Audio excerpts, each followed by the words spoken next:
welcome to episode 4. It's actually pretty cool that we're almost, at episode 5. Soon we'll be at episode 10, and then I'll have a tiny, milestone to be celebrating, so that's good. I mean, I'm really happy with 4. I didn't think I'd get this far, but we're there, and this is pretty cool. Alright, so jumping right in, so I don't waste time, because we have one that's going to be a long process today. Okay, so this one was sent in, and I'm assuming it's a kind of chimera. I'm going to say chimera. I don't know how it's pronounced. I'm going to say chimera. Don't be upset. And this one, I looked at it for a while, and I listed out what I could observe was what this thing was made out of. Because to me, it looks like the beak of a bird, and like the fur and something you'd find on a bat or a lion, and then these kind of arms and stuff. I don't know why it says chips, but I'm going to be ignoring that. Just to note, I understand this design was not the artist's. This artist did this for his friend, and this design in particular belonged to someone else, and he just drew it. So I'm going to try my best not to say anything about the design because I know it wasn't his own. I'm just going to be critiquing the style in particular, and I'm going to be critiquing his methods in incorporating all these different body parts of different animals together. And the reason I had to list them out was because when I look at each individual part, I have a really hard time thinking that he did any of them correctly.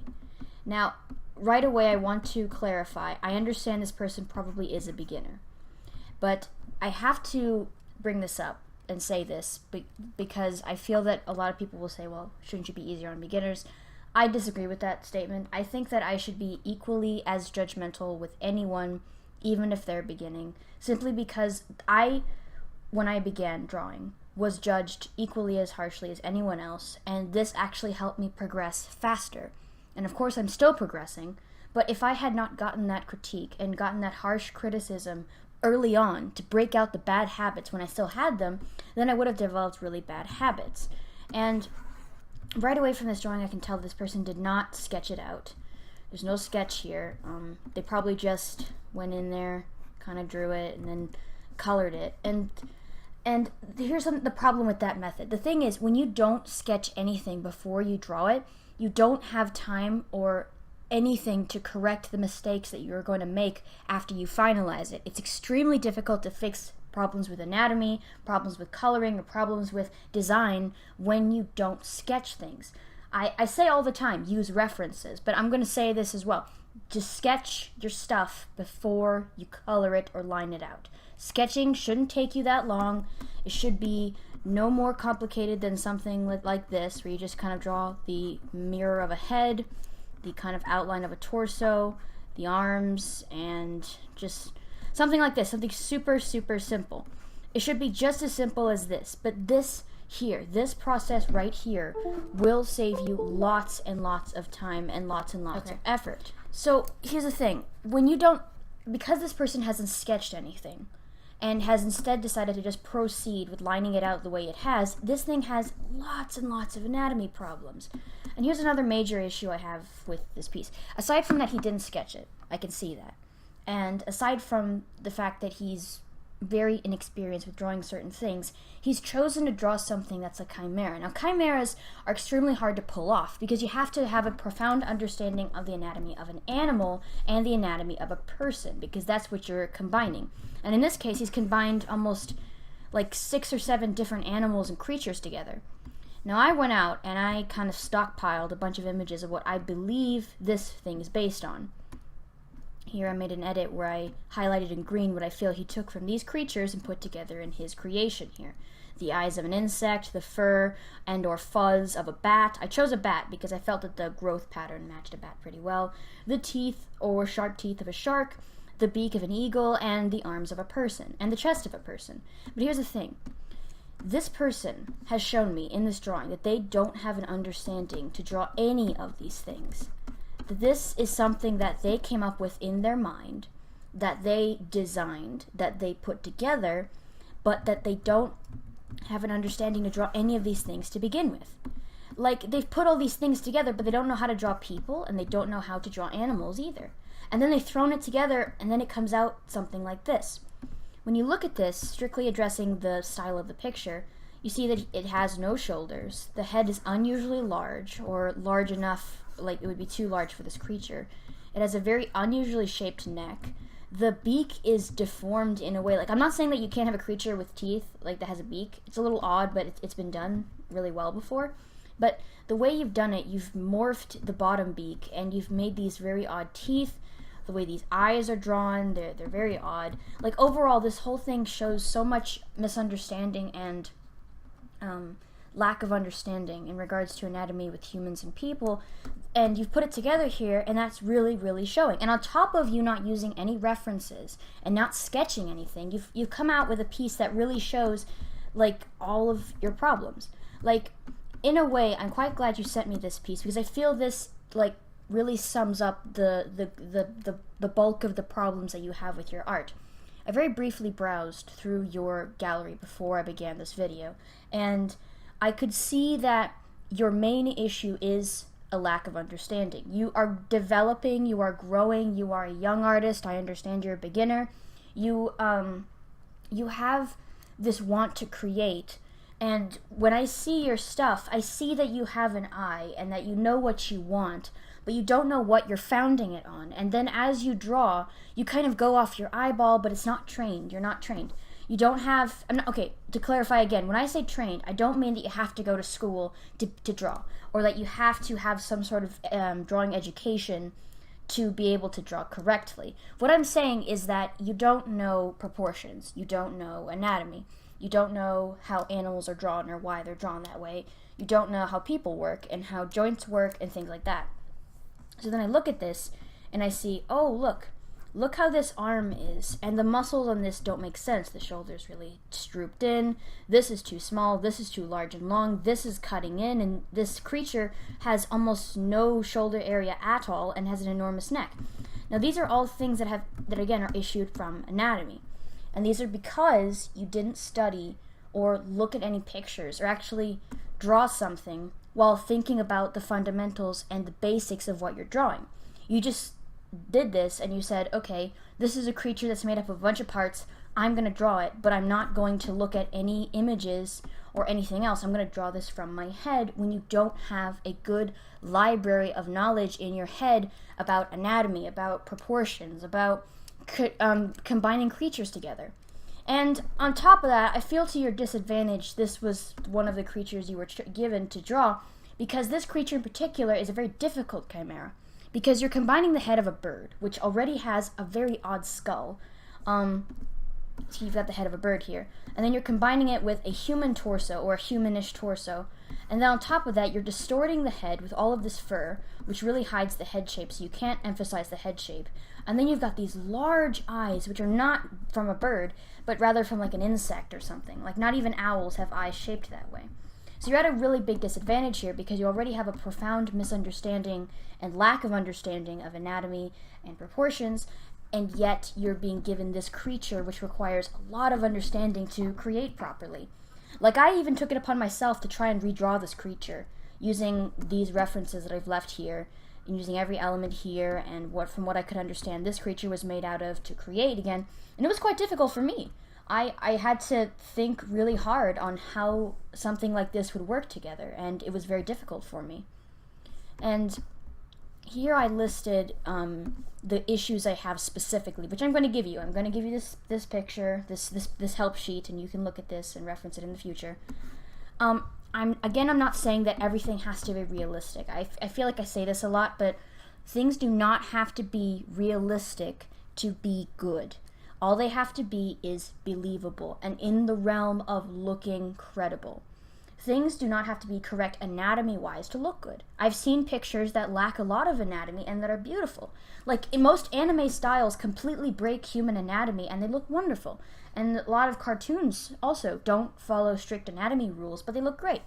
So I'm not saying that everything has to be realistic, but what I am saying is that it has to be founded in realism. You have realism, right? And then you transfer that to your stylization. Forgive my bad spelling, I'm coming up with this at the top of my head. When you found things in realism, you understand how it is in the real world, and then you can stylize it properly.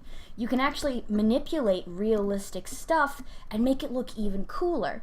That's why that's why I like big monsters. Like if has anyone seen the new King Kong and Godzilla movies that are coming out? The reason why those monsters look so good is because the animators and artists based the monsters' design off of real animals and real different kinds of creatures, and then combined them together. They studied up on how animals work, animal skeletons, animal bodies, animal flesh, how these animals work. And then through that understanding that they have, which is founded in realism, they were able to stylize these beautiful monsters even better. If they didn't know any of this, and they were just going off of what they thought Godzilla would look like in their heads, they would come up with a design that I believe would not be as good as what it was. So I've left these references here because I do encourage you to try again and to do more art, of course. But I want you to have a good foundation in anatomy. Now, I'm not saying you have to make your drawings realistic and then you can finally draw cartoons. I'm just saying that you have to have a good understanding of anatomy and a good understanding of proportions. Those two things alone will boost your art to new levels. They'll make your stuff amazingly better. Because when you can actually say, okay, this arm here is incorrect, I could make it look better. Or this arm here is incorrect, I could make that better. Or this beak, I could make that better. Because you know that what this looks like, so you can take from this and combine it with that and make something even better. That's the aim here. You want to have that. You want to have that good, grounded understanding so you can create something even better. And for anyone wondering why I'm not critiquing the lighting or the shadows or the coloring, I feel that because that is like the next step beyond good anatomy, I feel that for now this person should work at anatomy and studying and practicing more in general. And of course, sketching. Sketching is not cheating. Sketching is not boring. Sketching is very important. You have to sketch things for it to be right. I was told this very early on because I used to draw everything I did without any sketches. I would just draw it out with a pen and then color it. And then I would wonder why my stuff would look incorrect. Like, here, let me show you something. Now, this is actually kind of embarrassing for me to pull up, but I will do so because I feel that it's worth making the point and just to show that I went through the exact same experience and I'm talking, or I'm saying what I'm saying out of experience. Now, these are drawings of mine from 2012, and yes, for people wondering, you can go into my gallery and find it. I'm not going to tell you where it is, but you'll find it pretty easily. Pardon the spelling on those things. I didn't know how to spell my own name back then, but the point is, if you look at these, I didn't sketch any of these. None of these were sketched. All I did was take out a pen and draw on these, and you can see the blatant problems.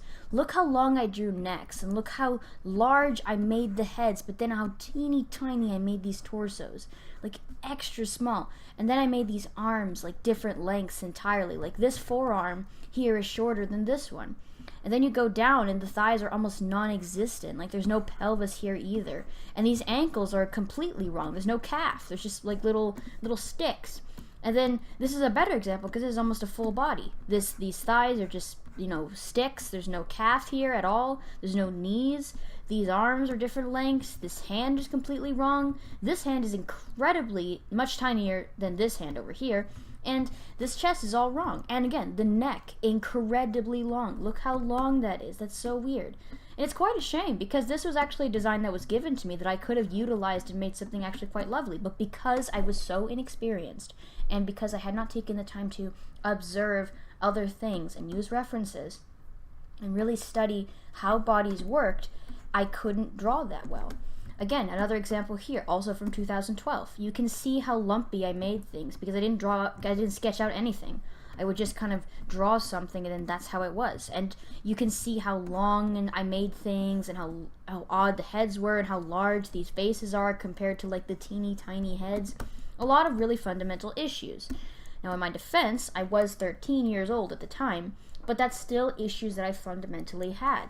And the way I broke out of having those issues was that people would say, hey, that neck's super long, or hey, this neck's super long, those fingers are gross, and that head's too big. It did hurt, but it was actually very helpful, and because of that, I immediately started cutting back on how long I made my necks, how I drew arms, how I drew torsos. And now, 5 years later, let's pull up something I've just done.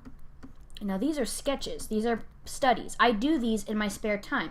I don't post any of them because I don't want to clutter up my gallery with all the dozens of different figure posts I do, but this is figure drawing, right? Now, what this is that I observe a picture, and then I draw it. And I draw just the body, and I time myself. These particular ones were 2 minutes each. 2 minutes each to create each one. And the reason I've not drawn any clothes or faces on these drawings is because I want to perfect my anatomy. I want to be able to create something in a short amount of time and create something that's atomically correct. Now, this one still has problems, like these breasts are too large and too far apart, and they're not given enough room for this, and lots of other problems. But you can see that there is an improvement because I sketched it out and because I was observing something. I was using a reference and I was sketching it before I began. These two things, these two small steps that I took 5 years ago and that I've been implementing over the years have allowed me to improve my anatomy tremendously. So much so that I can create each one of these poses in under 2 minutes. Each one is 2 minutes. Now, I know some of you will say, well, that's not enough time. I need way more time to construct it. No, you don't. In fact, the less time you have, the better. Because when you have less time, see, like, here's another one, but this one took me 1 minute. 1 minute each.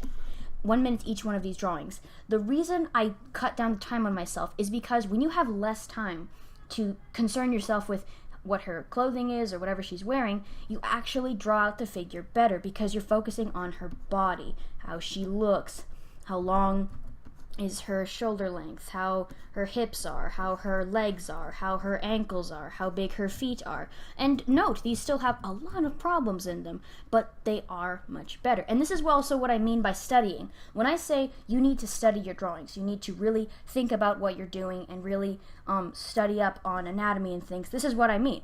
And studying can actually be quite fun because this actually allows me to pinpoint my problems without being distracted with all these other details and all these other things and really help myself improve. And I do this more and more because the more I do it, the better I will become. And also anyone asking about the odd poses, that's not my fault. That was just the pose the model was doing. Anyway, the thing is, when you really study and practice and persist and have a good fundamental understanding about how anatomy works in realism, you can make your stylized stuff even better. Look at this. This stuff, I didn't sketch it. I didn't use a reference, and I didn't take from reality. And the reason I didn't, this was a conscious decision at the time, was because I thought using a reference was cheating. I thought sketching was unnecessary, and I thought that if I allowed anyone else to teach me things, that it would change my style.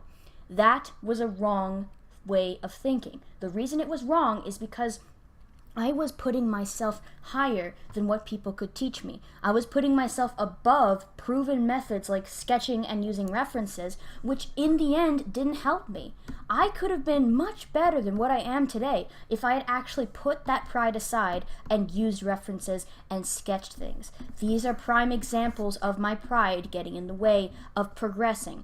I could be much better than what I am today if I had done that and just studied and put aside my style and put aside not using references and this whole idea of cheating or whatever.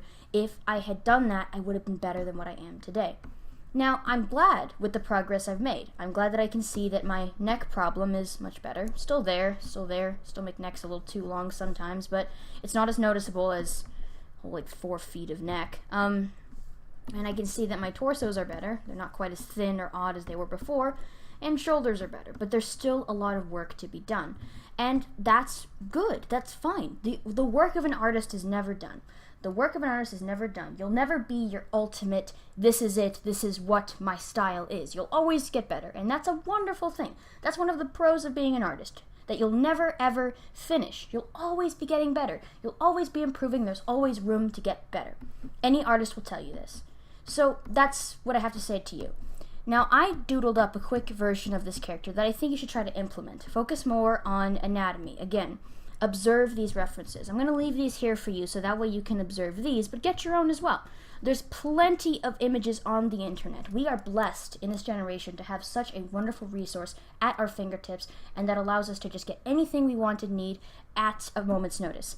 There's plenty of references online. There's plenty of drawing tutorials online. There's plenty of drawing reference sheets online. All you got to do is look for it and have the patience to practice. Practice is essential. It takes time. It will be painstaking, but you will get better.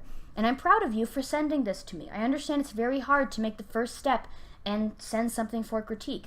And I'm very, very grateful to you to trust me in giving you good advice. And what I've said may not all be 100% accurate. I'm sure people will disagree with me, and you all are free to do so.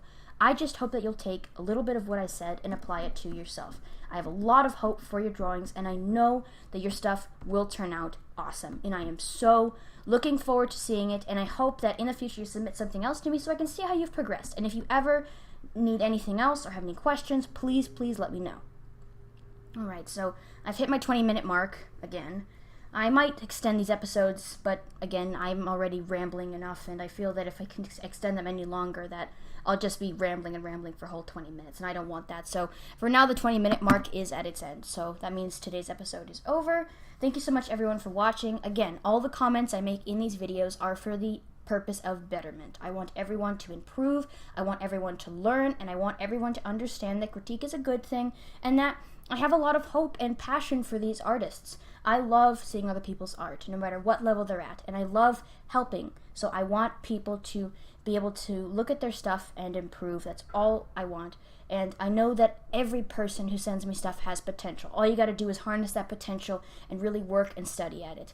I have a lot of hope in all of you. I hope you're all having a wonderful day, and thank you for watching.